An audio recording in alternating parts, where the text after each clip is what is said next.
আজ বানাবো উপমা, একটি সাউথ ইন্ডিয়ান ডিশ।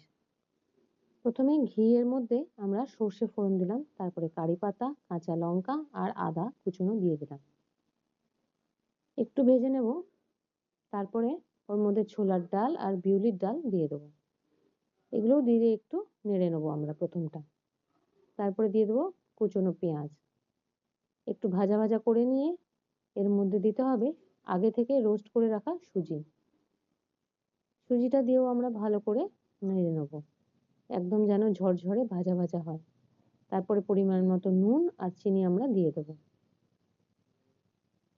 ভালো করে মিশিয়ে নেব। তারপর ওতে দিয়ে দেবো পরিমাণ মতো জল। 1 কাপ সুজির জন্য এখানে লাগবে 3 কাপ জল।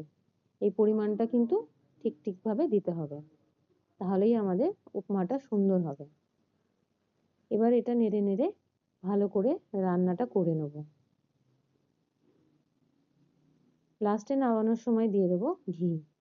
ঘিটা দিলে লাস্টে ফ্লেভারটা খুব সুন্দর আসে। এবার আমরা এটাকে একটু নাড়াচাড়া করে নেব, তারপর পরিবেশন করব। সাউথ ইন্ডিয়ান ব্রেকফাস্ট, আমাদের উপমা।